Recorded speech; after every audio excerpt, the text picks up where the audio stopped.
Hello everyone, आज की video में हम moving charges and magnetism chapter के एजर्शन रीजन क्वेश्चंस को डिस्कस करेंगे। सो आई होप इससे प्रीवियस चैप्टर्स की जो वीडियोस चली हैं आपने सारी देख ली होंगी एंड आगे का कंटेंट भी आप रेगुलरली वॉच करना। दोनों फिजिक्स एंड केमिस्ट्री की वीडियोस आ रही हैं चैनल पर, so you can watch them.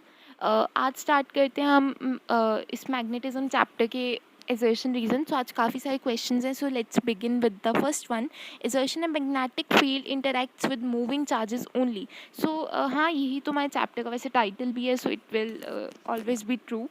Reason है moving charges produce a magnetic field, बिल्कुल सही बात इसने लिखी है।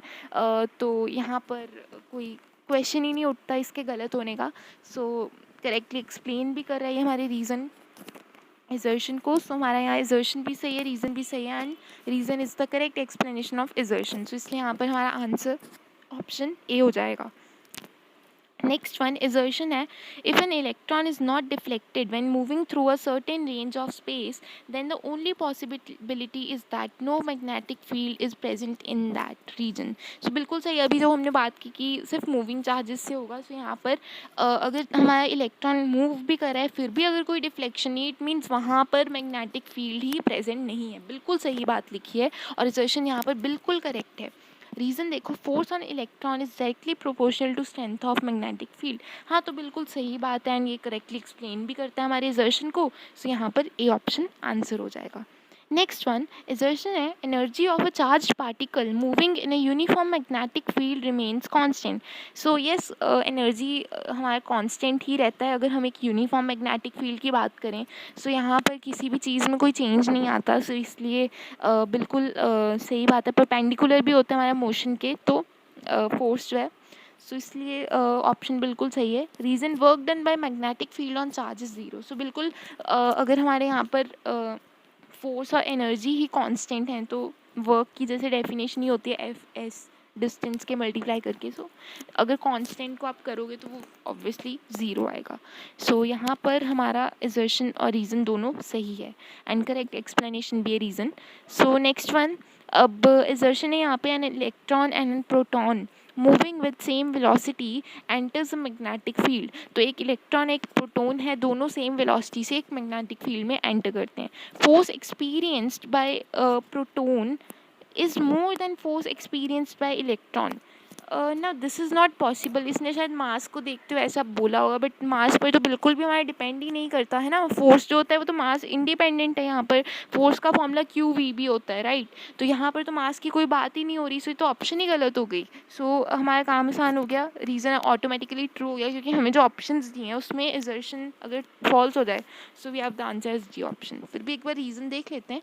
मास of proton is more than mass of electron. ना, हमारा तो इससे कोई लेना देना ही नहीं है, मास की तो हमें कोई पड़ी नहीं है ना। फोर्स तो क्यू वी बी, क्यू पे डिपेंड करता है, वी पे डिपेंड करता है एंड बी पे डिपेंड करता है। So this is the answer is D option कि assertion फॉल्स है, रीज़न ट्रू है।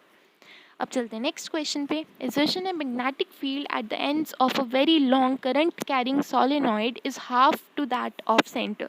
सो हाँ, बिल्कुल सही है इसने लिखा कि जैसे अगर आपको फॉर्मूला बताओ सोलेनॉइड की मैग्नेटिक फील्ड का, that is mu naught n I, है ना। तो अगर हम इसको हाफ कर देंगे तो that would be half mu naught n I, तो बिल्कुल डायरेक्टली प्रोपोर्शनल होती है एंड बिल्कुल सही स्टेटमेंट है, assertion ट्रू है हमारा।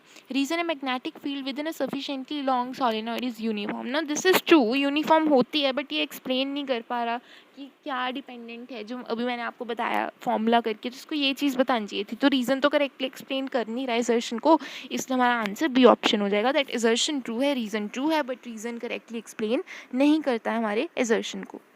Next one, the magnetic field produced by a current carrying solenoid is independent of its length and area of cross section। तो इसने फिर से सोलेनॉइड की बात की है, तो हाँ बिल्कुल, length and area of cross section अगर हम फॉर्मूला दोबारा से देखते हैं, that is B equals mu naught n I, तो यहाँ पर कहीं पर भी लेंथ या कहीं पर भी एरिया की बात नहीं हुई है, तो बिल्कुल सही ऑप्शन है। रीज़न है, magnetic field with in a very long solenoid is uniform. हाँ ठीक है, स्टेटमेंट बिल्कुल सही है एंड बट इसका यही है ना कि इसका कोई लेना देना है नहीं, राइट। मतलब ये एक्सप्लेन, इसको अगेन फॉर्मूला देकर एक्सप्लेन करना चाहिए था, बट इसने अपने ही बात की हुई है कि ये यूनिफॉर्म होता है एंड दैट्स ऑल। वो सब मतलब ट्रू है, but it's not the correct explanation for assertion, इसलिए यहाँ पर बी ऑप्शन आंसर हो जाएगा। Now the next one, so यहाँ पर 7th क्वेश्चन देखते हैं। एजर्शन है, a direct current flowing through a metallic rod produces magnetic field both inside and outside the rod. तो बिल्कुल सही है, एक पे पॉजिटिव आ जाएगा, एक पे नेगेटिव आ जाएगा, तो यहाँ सही ऑप्शन है। रीज़न है, there is no flow of charge carrier inside the rod. नहीं, देखो यार, पॉजिटिव नेगेटिव है तो इलेक्ट्रॉन्स की तो मूवमेंट होनी होनी है, ये कैसी बात हुई कि वहाँ पर कोई मूवमेंट ही नहीं होगी। So this is not true. So यहाँ पर एजर्शन ट्रू हो गया, रीज़न फॉल्स हो गया, इससे हमारा आंसर सी ऑप्शन हो गया। अब एजर्शन पे चलते हैं नेक्स्ट क्वेश्चन की। In moving coil galvanometer the coil is wound on a metallic frame. बिल्कुल सही, ये तो स्टेटमेंट ही गैल्वेनोमीटर के पैराग्राफ में पहली स्टेटमेंट ही होती है। रीज़न है, metallic frame helps in making steady deflection without oscillation. तो हाँ, बिल्कुल सही है, उसका करेक्ट एक्सप्लेन भी करता है क्यों वोन की जाती है, तो क्योंकि वो स्टेडी डिफ्लेक्शन विदाउट ऑसिलेशन में हेल्प करता है। सो यस, दिस इज़ बिल्कुल ट्रू एंड ए ऑप्शन हमारा आंसर हो जाएगा।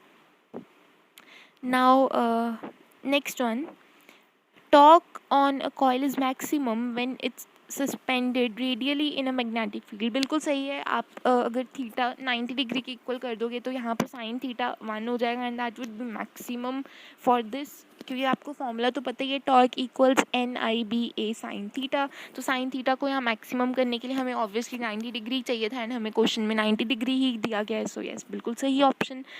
Torque tends to rotate a coil ना, बिल्कुल सही है, टॉर्क ऑब्वियसली उसको रोटेट करेगा, but like how it explains कि मैक्सिमम हो जाएगा अगर हम उसको 90 डिग्री यानी रेडियली या परपेंडिकुलरली दे देंगे। So that makes no sense. दोनों ट्रू हैं but that's not the correct explanation for assertion, इसलिए बी ऑप्शन आंसर हो जाएगा। अब नेक्स्ट पे चलते हैं। Assertion, galvanometer to ammeter conversion takes place by connecting a low value resistance in parallel with it. हाँ, तो ये तो कंडीशन है, इसको हम शंट कहते हैं, तो वी नो दिस। रीज़न है, low value resistance increases the effective resistance and protects the galvanometer. तो यार देखो, ये लो वैल्यू रेजिस्टेंस पहली बात इंक्रीज कैसे कर सकता है, तो डिक्रीज ही करेगा ना, तो ये तो ऑप्शन ही गलत है।